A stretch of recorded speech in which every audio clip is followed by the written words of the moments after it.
Olá, amigos. É um prazer muito grande poder voltar ao estúdio da TV Terceiro Anjo para falarmos sobre música. Um primeiro momento, primeiro programa, eu falei sobre os efeitos da música no organismo. E hoje nós convidamos um amigo, Leandro Dalla, para discutirmos, para conversarmos, para trocar ideias sobre a música que agrada a Deus. Leandro, nós nos conhecemos há algum tempo, quando eu fui visitar a sua igreja, e lá eu tive contato com o seu interesse sobre música. Interesse tão grande que ainda esse ano você escreveu e publicou o livro Música, Reverência e Adoração, o propósito de Deus.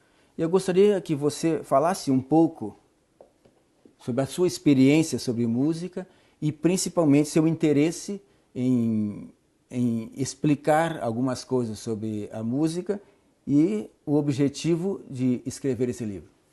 Em primeiro lugar, doutor, é um prazer estarmos aqui juntos para conversarmos um pouco sobre um assunto tão importante. Nós precisamos realmente de mais diálogos nesse aspecto dentro da nossa igreja. O meu interesse pela música começou ainda na infância. Aos 9, 8 anos de idade, eu expressei aos meus pais esse interesse que eu tinha em ser um músico. E eu tinha um interesse especial no piano. Eu vi os músicos atuando na igreja e eu expressei esse desejo aos meus pais. Eu quero ser um pianista na igreja. Isso na tua cidade, onde mora? Isso, em que na lugar cidade de Vila Velha, no Espírito Santo. E expressando esse desejo, os meus pais me apoiaram, me colocaram numa escola de música. E aos 12 anos de idade, 12 para 13, eu comecei a atuar na igreja como pianista. E trabalho nessa área na igreja desde então, isso já faz aproximadamente 20 anos. Mas em determinado momento da minha vida eu percebi que eu precisava sair um pouco do foco técnico e trazer o meu estudo, a minha pesquisa, a minha reflexão para o lado espiritual. As implicações espirituais do uso da música, não apenas estéticos e técnicos. Então eu comecei a desenvolver uma pesquisa dentro desse assunto. E eu percebi nesses anos que as pessoas têm realmente muitas dúvidas em relação a essa questão da música, principalmente a música na igreja, a música de adoração a Deus. E eu também acho que por mais que nós estudemos o assunto, a gente sempre tem algo a aprender, por isso é um privilégio estarmos aqui para a gente conversar um pouco mais. Eu assisti ao programa anterior que o senhor gravou a respeito dos efeitos da música no corpo. Porém, como o senhor citou, o senhor esteve na minha igreja há um tempo atrás e lá o senhor falou sobre adoração também. Então, a gente tem algumas dúvidas em relação a essa questão, como que nós podemos conciliar isso, a música de adoração, e muitas pessoas têm essas dúvidas. Então, eu creio que essa conversa vai ser muito edificante para nós, né, resolvermos algumas dessas questões. Ok, eu gostaria também da sua participação, né? Já que você tem alguma experiência nisso. A música que agrada a Deus, eu escrevi um artigo sobre isso, ele está no site Música e Adoração. Eu comecei a pensar, a música que nós executamos no culto é para Deus. E essa dúvida que tu tem também começou a aparecer em mim. Eu tocava trompete num grupo em Porto Alegre e nós começamos a tocar várias músicas.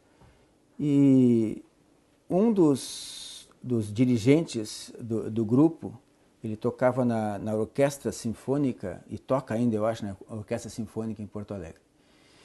Então ele tinha facilidade para elaborar os arranjos e tal, e ele começou de vez em quando a colocar a bateria nos arranjos e tal.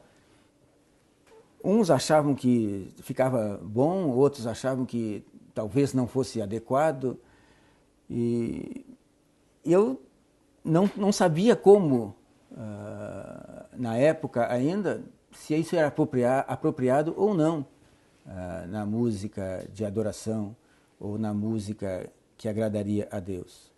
E depois de alguns anos que eu, como eu falei no outro programa, é que eu comecei a encontrar as respostas para muitas dúvidas. E eu comecei a fazer palestras sobre efeitos da música no organismo humano.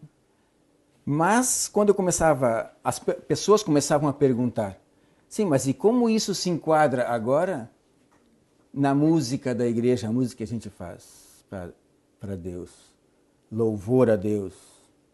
Então eu comecei a ver que era necessário eu falar em adoração. E aí eu fiz como tu fez. Comecei a pesquisar, né? Na Bíblia, Espírito de Profecia, outros livros escritos sobre música. O primeiro livro que eu li sobre música e começou a falar nos efeitos da música foi da professora Genise Torres. E o pai dela, Gessé Torres, se não me falha a memória, na década de 80. E ali ela falava nos princípios da música, de adoração e tal, e falava algumas coisas também sobre o efeito.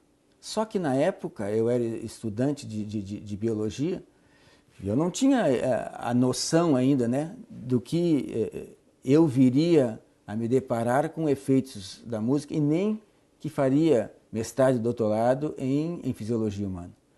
Mas eu comecei a partir daquele momento a ler, a assistir palestras sobre música, porque na década de 80 se falava mais sobre a influência das mensagens subliminares na música do que essa relação da música muito parecida com a música popular. Nós não tínhamos na igreja ainda essa controvérsia. Então se falava mais nisso. Foi da década de 90 para cá que começou a se usar o ritmo popular na música de adoração. Então, partindo assim do princípio que no momento em que eu tomei conhecimento dos efeitos da música e que a música é um ato de adoração, a adoração foi criada nos céus com o objetivo de agradar a Deus. Eu gosto muito da frase que não é minha, né? Mas de tantas que eu já li, que adorar é agradar a Deus. Se nós analisarmos como é a adoração no céu, os anjos adoram a Deus pela obediência. Então, agradar a Deus é ser obediente a Deus. Os anjos têm prazer em servir a Deus, em obedecer a Deus. E através dos tempos, né, depois de que o pecado entrou no mundo, Deus colocou para os seres humanos alguns outros modos de adorar ou de ser obediente a Deus. Né? Foram sacrifícios, foram ofertas, né? Mas a música, ela iniciou no céu. Ela foi criada por Deus para a adoração. Isso nós temos vários textos e que eu gostaria de nós compartilharmos aqui do Espírito de Profecia, escrito por Ellen White, a respeito disso. Então, quando eu comecei a preparar isso, eu me vi na responsabilidade, ou seja, de conhecer, quando eu conheci essas coisas, eu me senti na responsabilidade de compartilhar com as pessoas. Por quê? Porque assim como eu estava já na década de 90 tocando no grupo em Porto Alegre, que às vezes nós colocávamos acompanhamento de bateria, e eu achava que isso também fazia algo diferente, né? Mas que causava controvérsia, eu comecei a estudar e ver que era necessário nós termos explicações a respeito disso. E eu não consegui assim, diminuir as minhas dúvidas quando escutavam várias pessoas falando sobre isso. E quando eu comecei a entender o efeito que isso causa e ver o que o Espírito de Profecia falava, eu pensei, né? Eu tenho responsabilidade agora em compartilhar com as pessoas isso. Então, ainda que a música tenha sido criada por Deus, não significa necessariamente que qualquer música seja agradável a Ele. Não, porque se ela tivesse ficado no céu sem pecado, nós estaríamos executando a música que Deus criou e que agrada a Ele. Mas o líder da música no céu se rebelou contra Deus, saiu de lá. E ele não perdeu o conhecimento da música que ele tinha no céu, ele não perdeu. Ele trouxe para a terra. E como ele resolveu perverter tudo o que era original, né, de adoração a Deus, a música ele também fez isso. E nós então, temos uma referência... Sim, hoje nós temos justamente que começar a saber como é que é a música que agrada a Deus, né? Porque senão nós estamos não mais agradando a Deus, mas ao príncipe desse mundo, porque ele criou, ou ele modificou a música por isso. Mas voltando assim, ó, aquilo que eu falei para ti antes sobre a missão que eu entendi que eu deveria ter agora, que era começar a explicar e a falar sobre isso, eu achei na Bíblia, e gostaria de compartilhar, no livro de 2 Timóteo, capítulo 4, que fala justamente sobre a missão de um líder. Paulo estava dizendo, então, a Timóteo o seguinte: prega a palavra, insta, quer seja oportuno, quer não. Corrige, repreende, exorta com toda a longanimidade e doutrina. Pois haverá tempo em que não suportarão a sã doutrina. Pelo contrário, cercar-se-ão de mestres segundo as suas próprias cobiças, como que sentindo coceira nos ouvidos. Se recusarão a dar ouvidos à verdade, entregando-se às fábulas. Tu, porém, sê sóbrio em todas as coisas, suporta as aflições, faze o trabalho de um evangelista, cumpre cabalmente o teu ministério. Leandro, é assim que eu vejo a minha tarefa. Eu não sei se é assim que tu vê também. O que tu pode falar da tua experiência? Porque tu tens me falado, né, que tens também feito palestras a respeito desse assunto que tu escreveste. Qual é a tua visão a respeito disso, ou a tua experiência? Na verdade, Deus dá um dever para nós que a Bíblia chama de atalaia. A partir do momento que você compreende e tem a compreensão de determinado assunto e você tem um irmão, um grupo de pessoas que não tem aquela compreensão, Deus espera que você exorte, que você alerte. Nós vemos aqui em Ezequiel, no capítulo 33, todo o capítulo está descrevendo essa função que temos. Eu leio o verso 8. Se eu disser ao perverso, ó perverso, certamente morrerás, e tu não falares, para avisar o perverso do seu caminho, morrerá esse perverso na sua iniquidade, mas o seu sangue eu demandarei de ti. Mas se falares ao perverso para o avisar do seu caminho, para que dele se converta e ele não se converter do seu caminho, morrerá ele na sua iniquidade, mas tu livraste a tua alma.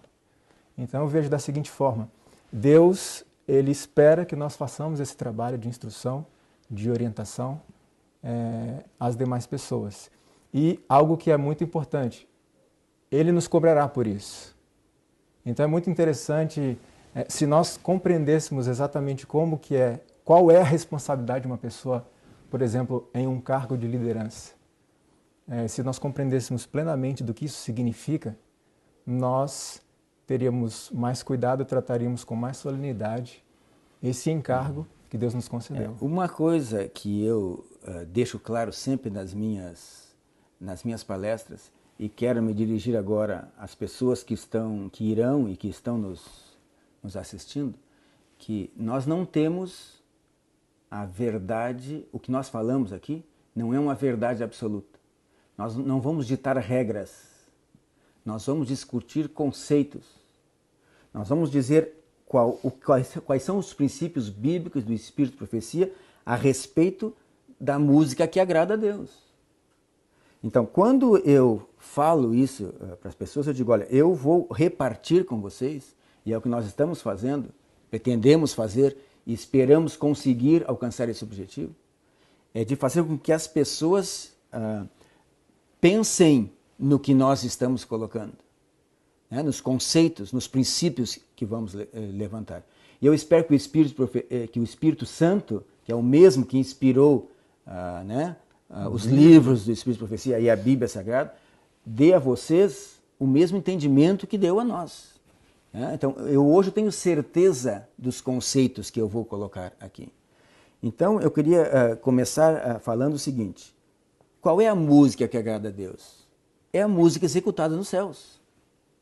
Já me perguntaram assim, mas nós temos como saber a música que é feita nos céus? Temos.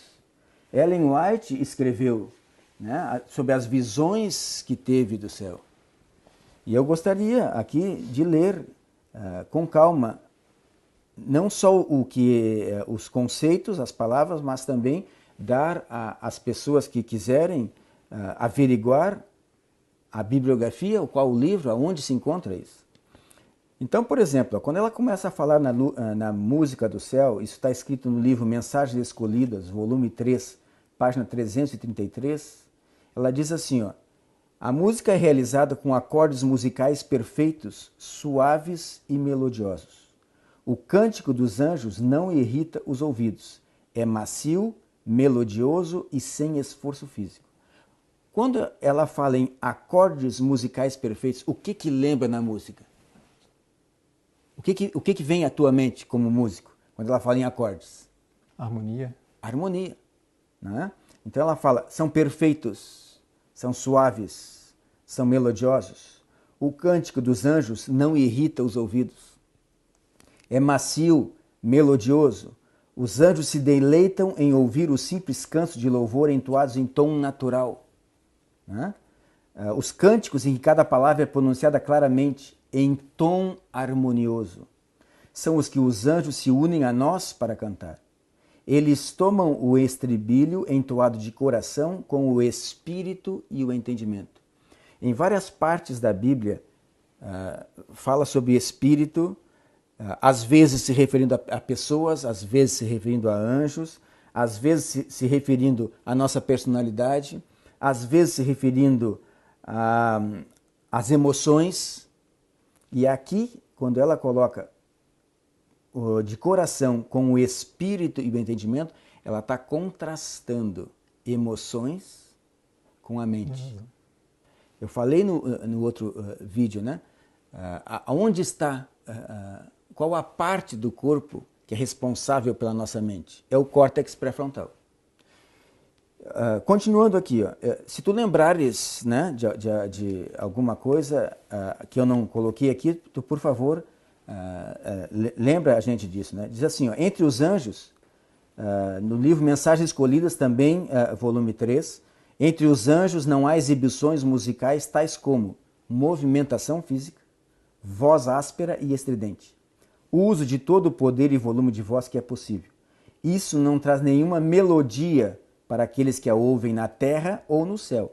Essa maneira não é aceitável a Deus. Então ela está contrastando aqui a música que agrada a Deus, a música executada no céu, com a nossa música que é executada para adoração.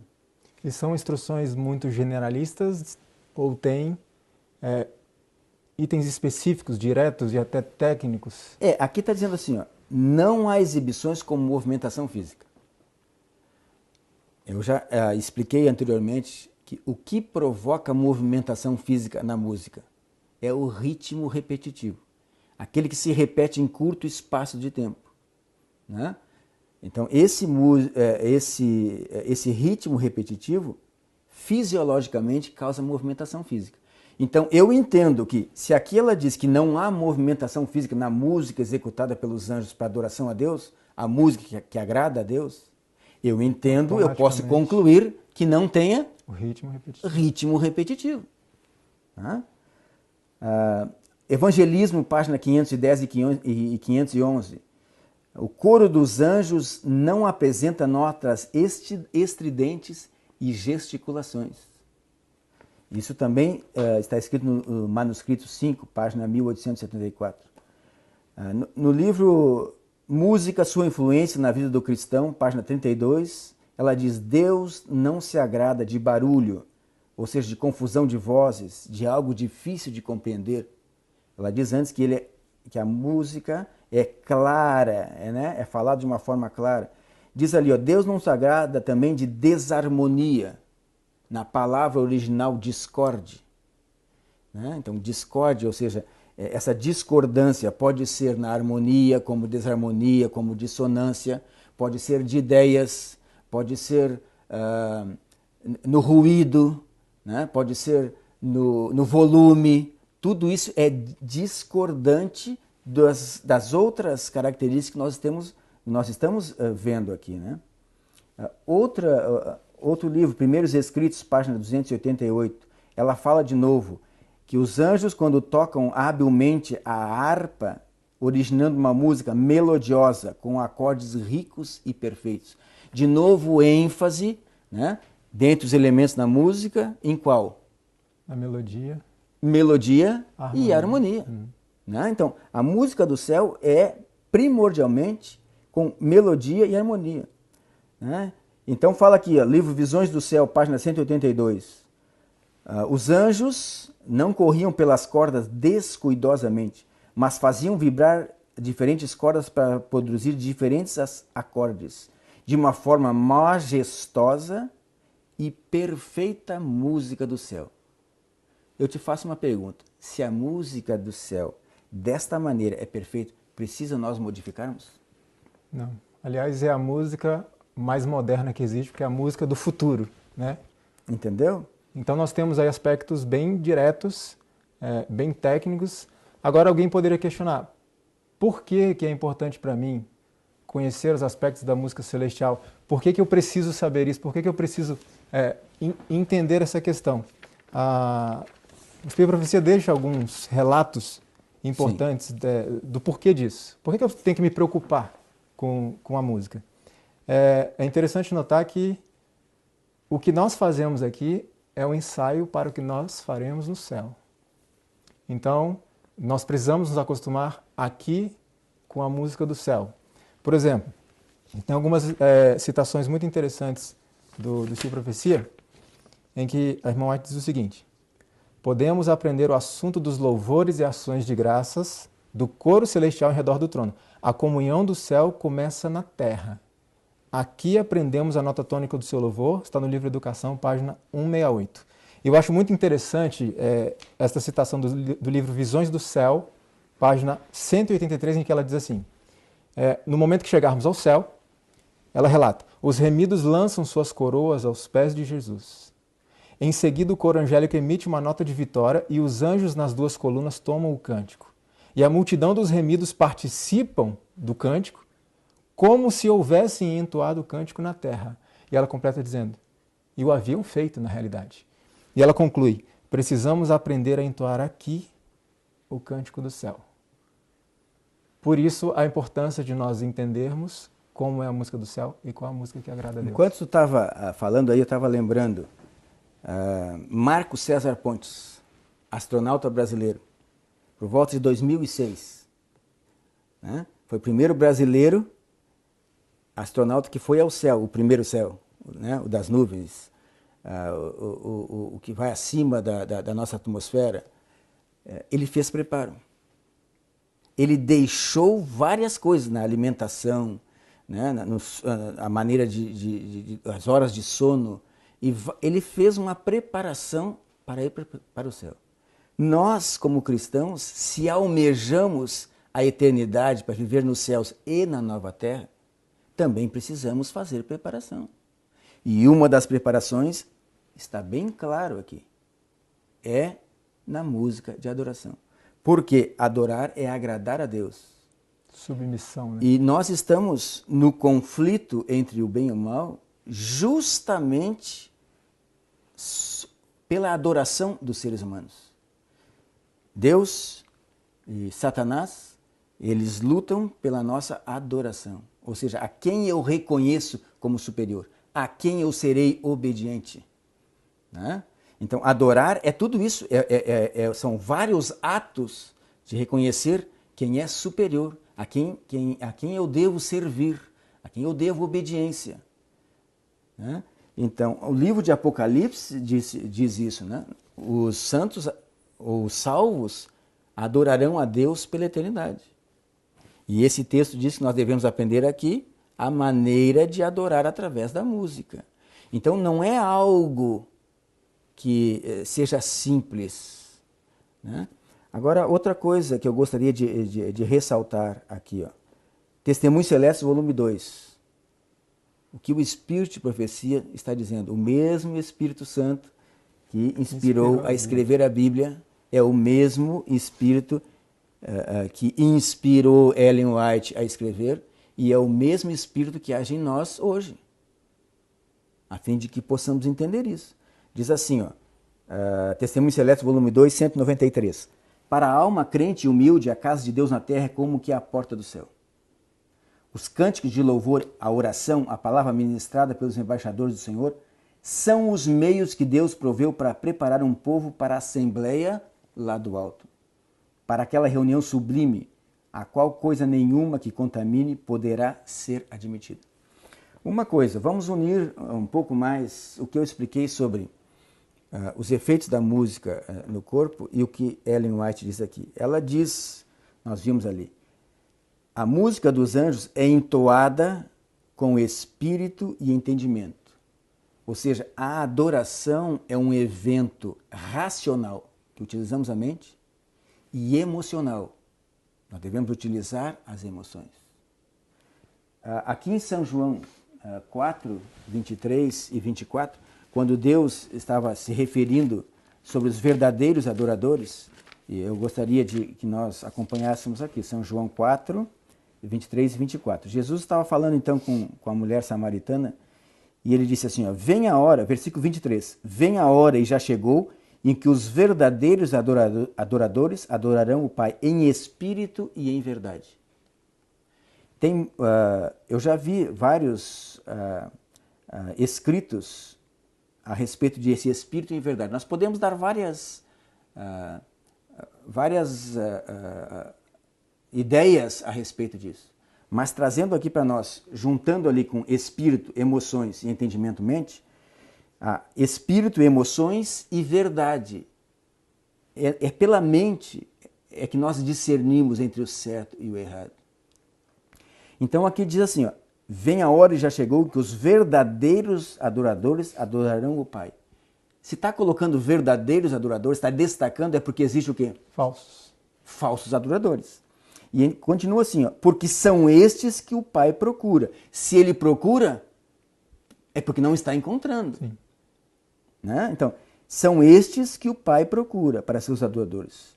E aí continua no versículo 24, Deus é Espírito. Aqui na minha Bíblia, não sei se na tua, está escrito Espírito com letra minúscula. Sim. Então não está se referindo ao Espírito Santo.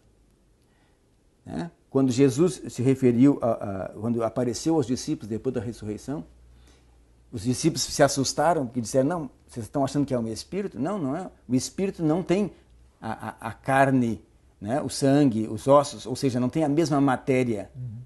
Né? E veja, toca em mim que eu tenho essa matéria. Então, quando diz assim, Deus é Espírito, ele não é feito da mesma matéria física que nós. Por isso que Deus é Espírito. Então, importa que os seus adoradores adorem em espírito e em verdade, ou seja, emoções e mente. Porque nesse aspecto nós fomos criados à semelhança de Deus. Com emoções, Deus tem emoções e também tem a mente. E como é que nós podemos ainda justificar que isso aqui é realmente espírito, é emoções e verdade é mente? Vamos buscar em 1 Coríntios, capítulo 14 e 15. Diz, quando Paulo estava se referindo a música, 1 Coríntios 14, 15. Vejamos lá, 1 Coríntios 14, versículo 15. Que farei, pois? Orarei com o espírito, mas também orarei com a mente. Olha, traduzindo ali, espírito e entendimento. Ellen White. E aqui está falando, cantarei com o espírito, mas também cantarei com a mente. Então, fortalecendo o conceito de que adorar, e a música como um ato de adoração, nós devemos utilizar emoções e a mente, a razão, o culto racional. E continuando aqui, ó, no mesmo capítulo 14, versículo 32, diz assim, ó, os espíritos dos profetas estão sujeitos aos próprios profetas. O que tu entende a respeito disso? Então existe uma hierarquia entre razão e emoção. A razão, ela domina a emoção. Inclusive tem um texto do Chico Profecia que eu acho muito interessante nesse aspecto. Está no livro Educação, na página 168. Está falando especificamente sobre a questão da música. Então ela diz que uma das funções da música é impressionar o coração com as verdades espirituais. Numa outra citação, no livro Evangelismo, página 611, a irmã White declara o seguinte, que a verdade, então nós entendemos que a música tem como função também levar a verdade espiritual para as pessoas. Então ela diz assim, a verdade deve ser apresentada à mente o mais isenta possível do elemento emocional. Então quando ela diz mais isenta possível, a irmã White está reconhecendo que há uma carga emocional, mas que ela deve estar sujeita à mente, sujeita à razão. E por que será? Foi outra coisa que eu digo, por que será que ela fala que deve ser, a mente deve preponderar? E eu encontrei essa resposta no livro Orientação da Criança, página 360, onde está escrito assim, é a mente que adora a Deus e nos põe em contato com os seres celestiais. Quando o Espírito Santo age, ele age em que parte do corpo? Na mente. Na mente. Sempre na mente. Então, quando vamos unir agora, né? Não só a música, mas quando se fala em os 8 remédios da natureza que Deus deixou. É exercício físico, é o ar puro, né? É alimentação, é a confiança em Deus. Tudo para quê? Para deixar a nossa mente livre de qualquer influência para que o Espírito Santo possa atuar. É o único lugar onde o Espírito Santo atua, a mente. É na mente. Né? Quando a gente vê na Bíblia os espíritos maus, os anjos maus, tomando conta das pessoas, eles se apossam de tudo. E ela esquece depois do que falou, ou seja, a mente não. O Espírito Santo é o contrário, ele age na mente. Por isso a importância de nós deixarmos sempre a mente lúcida, seja pela alimentação, seja pelo que vemos, seja pelo que ouvimos, seja pelo que executamos, qualquer coisa, é ali que age o Espírito Santo.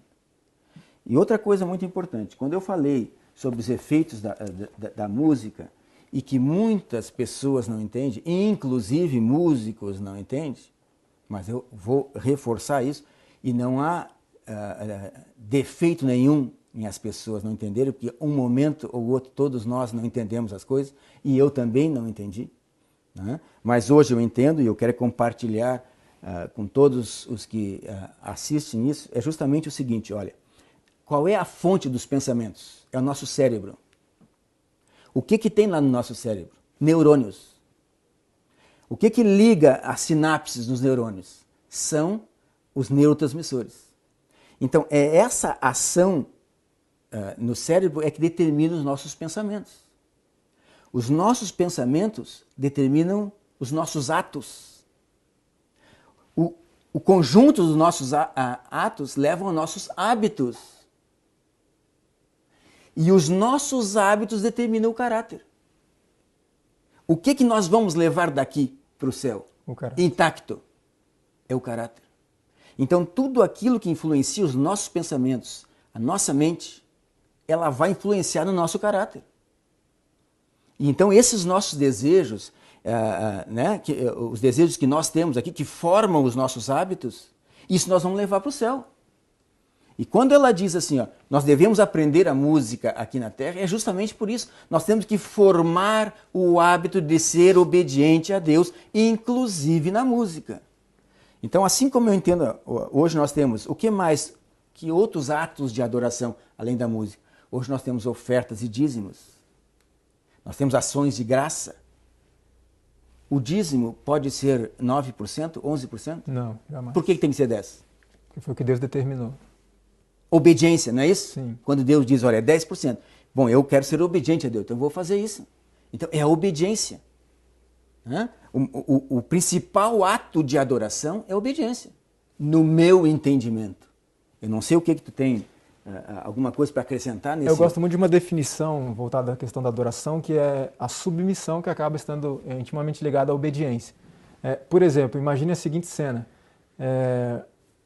O brasileiro ele vive em filas e nós não gostamos disso.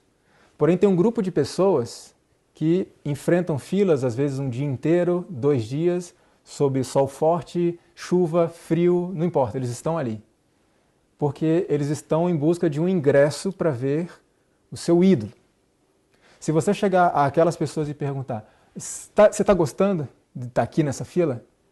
Eles vão dizer, não, está quente, ou está frio, está chovendo muito, eu estou com fome, eu estou cansado. Porém, pelo meu ídolo, eu me submeto. Então, eu creio que, trazendo para a questão da música de adoração, qual é a música de adoração? É aquela que obedece, é aquela que se submete, ainda que a princípio eu não goste. Que a questão do gosto do Espírito Santo, ele vai trabalhando. O que ele quer de nós, em primeira instância, é faça, gostando ou não. Então, a nossa música ela tem que se submeter a esses princípios.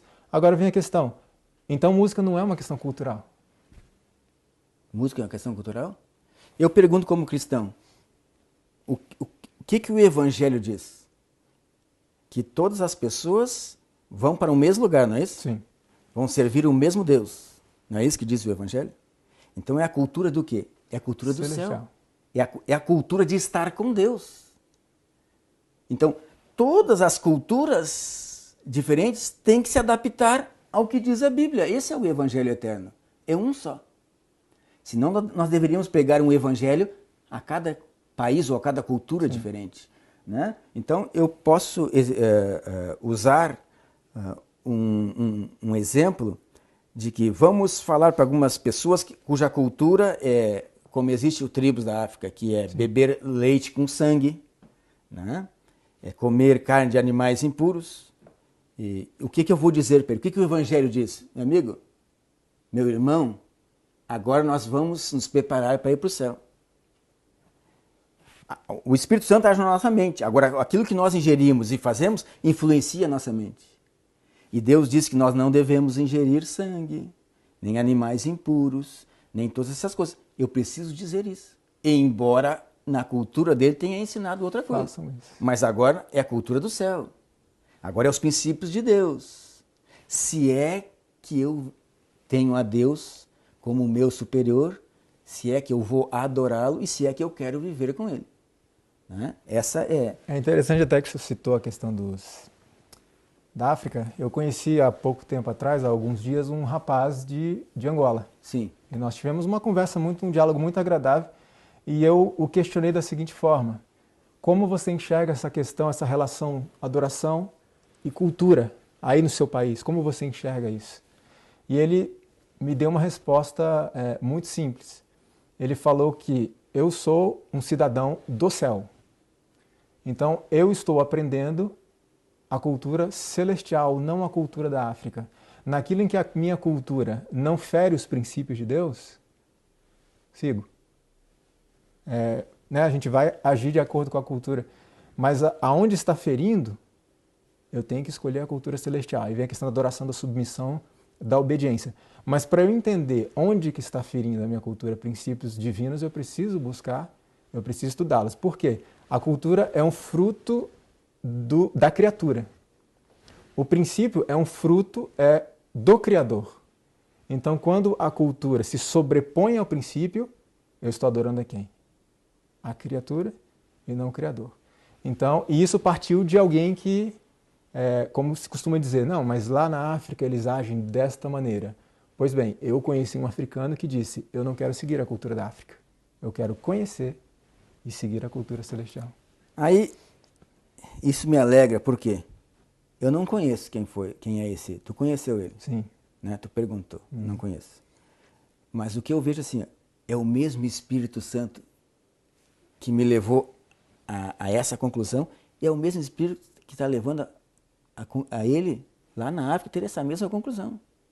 Outra coisa, cada vez que eu faço uma palestra, eu aprendo com as pessoas, porque muitos discordam, e daí levantam questões, e eu vou estudar sobre essas questões. Então, só para citar alguns exemplos, aqui na TV Terceiro Anjo tem vários programas gravados, né, de pessoas que falam sobre música de locais diferentes, né?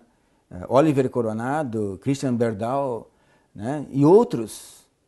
Eu não conheço eles.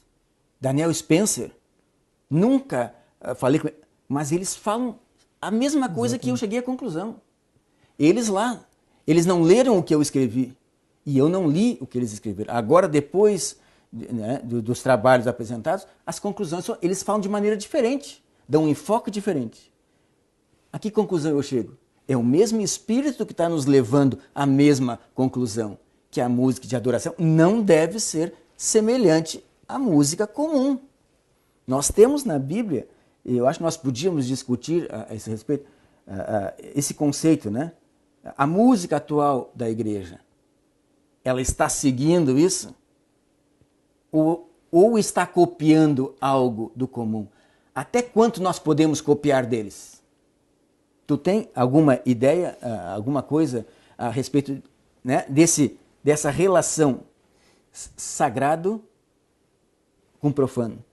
Dentro desse contexto, existe uma linha de pensamento que, ainda que haja lógica nesse pensamento, a gente precisa analisar com cuidado. A linha é a seguinte: para que haja uma comunicação eficaz, a pessoa que vai ouvir, ela tem que compreender o que você está dizendo.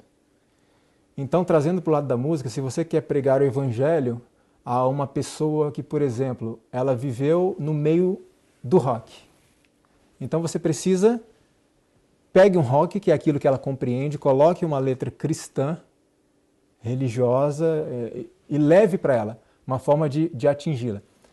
A lógica nisso? A lógica. Se você quer atingir um roqueiro, use o rock, que é o que ele entende. Agora, aos olhos de Deus, como é que funcionaria essa questão? Como você falou, o santo e o profano. A gente tem uma vasta gama de documentários e literaturas que falam a respeito da música popular, o rock em especial, porque é um carro-chefe, vamos dizer assim, e eles próprios mostram essa relação que esse ritmo tem com Satanás. Então a gente pensa na seguinte analogia. Tá, mas essa relação é feita por quem? Por eles mesmos ou por pessoas de fora? Por eles próprios. Essa relação é feita por eles próprios. Então pensem no seguinte: se eu como cristão disser o rock é uma ferramenta perigosa, satânica, não faz efeito. Porque eu sou um cristão, o cristão ele não gosta, então ele vai realmente criticar. Agora, quando parte dos próprios roqueiros, e aí tem toda uma questão estrutural da música, efeitos que causam no organismo. Imagine a seguinte situação: nós temos um casal que vai se casar. E o noivo se aproxima da noiva com uma caixinha com 2 alianças e toma, essa é a nossa aliança. A noiva abre, olha a aliança, e ela percebe que na aliança dele está escrito o nome de outra mulher, não a dela. E ela se assusta e fala: não posso aceitar essa aliança, não é meu nome está escrito. E ele diz: mas é só uma aliança. É só uma aliança. É só uma argola de metal. O nome aqui não é muito importante. Não, eu não aceito e ela não aceita e mulher nenhuma aceitaria. Ele diz o seguinte: pois bem, eu fui noivo de uma outra moça, não deu certo, eu guardei aquela aliança e estou dando para você. Mas se isso te incomoda, eu vou até um ourives, apago aquele nome e escrevo o seu. E ele faz isso e volta. E a noiva diz: continuo não aceitando. Mas por que não? E ela diz o seguinte: primeiro, não adianta mudar o nome. Não foi feita para mim essa aliança. Segundo ponto, não é só uma argola de metal. Tem toda uma história por trás disso. Um significado. Um significado. E o terceiro ponto, esta aliança vai te fazer lembrar constantemente da ex. Então, trazendo para a música, eu pego um estilo musical qualquer, que os próprios músicos dessa área dizem que são estilos profanos, satânicos. E eu mudo a letra e trago para Deus. Deus vai dar a mesma resposta: filho, eu não posso aceitar. Primeiro, não é só uma música. Tem toda uma história por trás. Segundo, não foi feito para mim, por mais que tenha o meu nome. E terceiro, vai fazer você lembrar do seu ex-senhor. Então, por isso que a gente tem que ter bem claro esse conceito de comum, profano e santo, porque a música para Deus é a música sacra, que significa santa, separada, para que não pode ser similar à música comum. E nós temos no próprio manual da igreja instruções muito claras, né? Já que tu falou em manual da igreja, muitas vezes as pessoas perguntam, mas escuta, se essa música agora, que está tão associada com o comum, né? E está sendo usado na igreja, o porquê? Será que a igreja, como organização, não dá instrução a respeito disso? Dá muita. Existe muita instrução. Nós temos Bíblia, Espírito e Profecia, Manual da Igreja, que deixa bem claro que músicas nascidas, né, com base no rock, no jazz e formas híbridas relacionadas devem ser evitadas.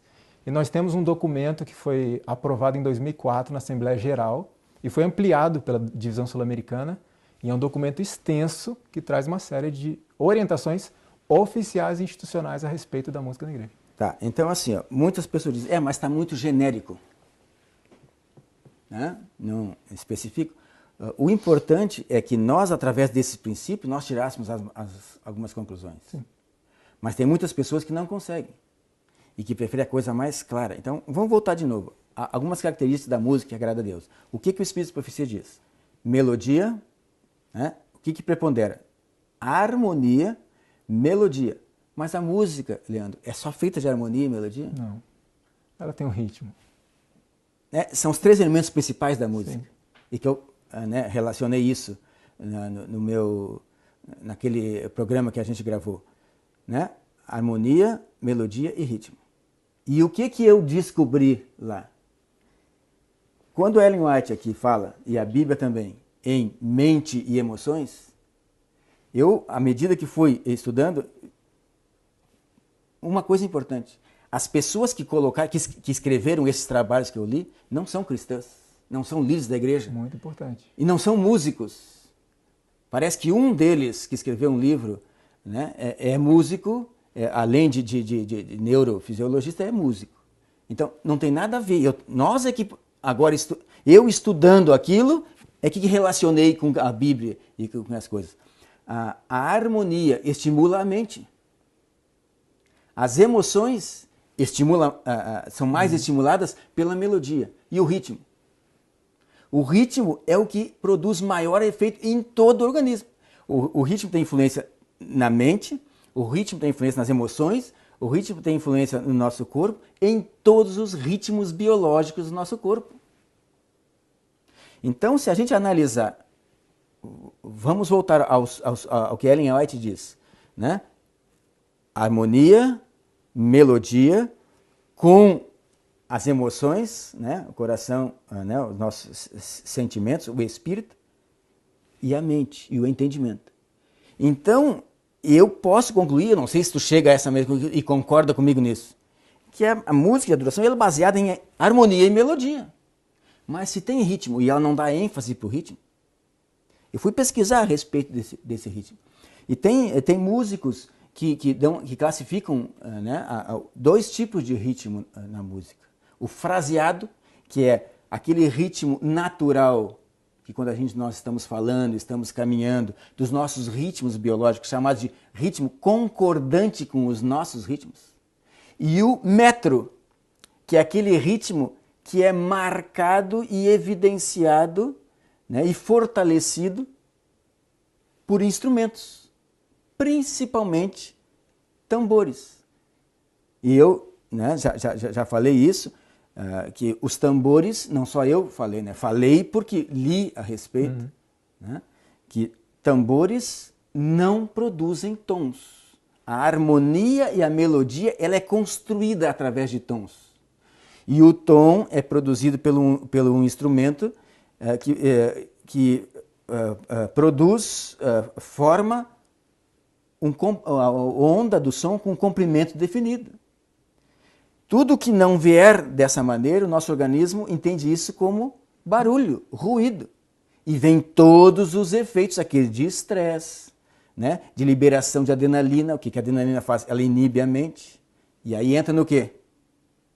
Onde o Espírito Santo age? Sempre na mente. Na mente. Então, se eu usar um ritmo discordante dos meus ritmos biológicos, ele vai estimular hormônios como adrenalina e neurotransmissores que vão acabar inibindo a mente e fazendo com que as nossas emoções preponderem. Sempre que as nossas emoções preponderam sobre a mente, isso chama-se êxtase.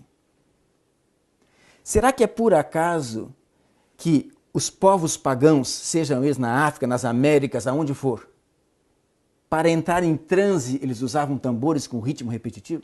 Todos eles, né? Será que é por acaso? Se não me falha a memória, no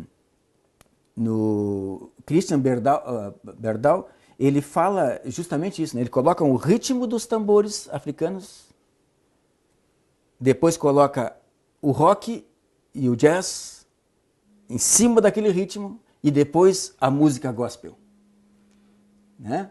Ou seja, a música, o que é o gospel? É palavras sagradas no ritmo popular. E eu não sei se tu concorda, às vezes eu me empolgo assim, né, e vou falando só, mas assim, ó, o que difere então, no que Satanás mexeu? Na melodia e na harmonia? Na harmonia, para te mexer na harmonia, tu tem que fazer algo dissonante, algo contrário ao que já está concatenado. Mas ele pode mexer no ritmo. Se existem dois tipos de ritmo, quando tu enfatiza um, naturalmente, tu inibe ou diminui o outro. Então, mexer nesses nossos ritmos biológicos. Por quê? Se eu mexo com o ritmo, eu mexo nos ritmos biológicos. Se eu mexo nos ritmos biológicos, libera hormônios neurotransmissores que vão inibir a mente. Eu inibindo a mente, eu impeço a atuação de quem? Do Espírito Do Santo. Espírito Santo. Então, a música que agrada a Deus é aquela que enfatiza a harmonia e a melodia por causa da mente e das emoções. E não deve ter nada que iniba a mente. Então, o que faz o ritmo repetitivo? Ele induz a movimentação física e libera a adrenalina. A adrenalina estimula o corpo amigdaloide, que é o botão de acionamento das emoções. Então, vão fazer que as emoções preponderem sobre a razão. E conforme nós lemos aqui, não é esse o nosso o interesse. Então, quando a gente fala, a Bíblia diz em separar o sacro do profano, se sagrado é algo separado para Deus, para um propósito sagrado de adoração, tudo aquilo que eu não posso usar para a adoração é profano. Então, o profano é o oposto do sacro. E na Bíblia está associado isso com o comum. O fogo que os sacerdotes foram levar era comum. Ou seja, Deus não aceita o comum para ele. Né? E eu não sei, eu me entusiasmei um pouco, mas eu não sei se tu tem mais alguma coisa para colocar. Esses efeitos, em menor ou maior grau, eles acontecem em todas as pessoas, independente de cultura, independente de experiências, a depender da experiência da cultura de cada um, podem haver efeitos diferenciados, mas existem efeitos que acontecem em todas as pessoas. Agora, a questão é, esses efeitos sempre podem ser vistos exteriormente, sempre, ou há efeitos que, ainda que a gente não veja, efeitos negativos estão sendo Foi bom tu provocados. perguntar isso, porque né, eu já entrei em contato muitas vezes com pessoas que não acreditam nisso, inclusive músicos que trabalham e não acreditam nesses efeitos.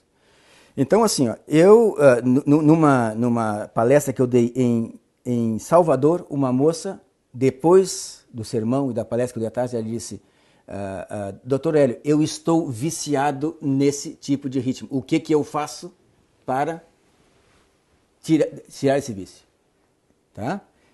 Em Porto Alegre, um outro rapaz diz, olha, eu preciso até hoje eu tenho gravado, porque ele tocava bateria num grupo, eu tenho gravado só a bateria porque eu preciso escutar isso.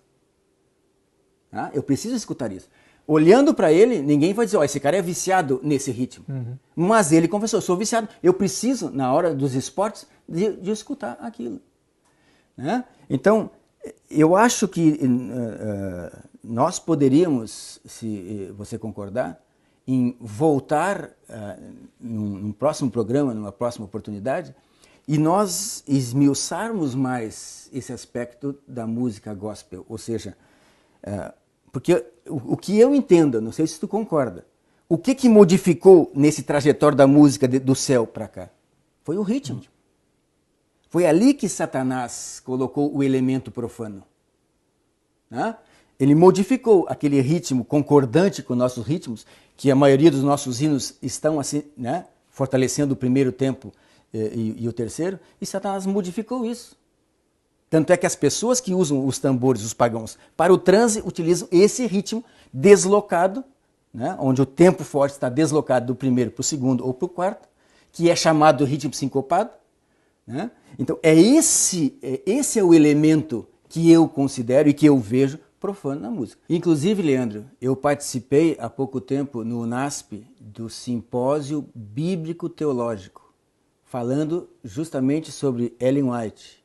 E a palestra que eu apresentei foi Ellen White, Música e Fisiologia Humana. Fizeram mais de 50 perguntas.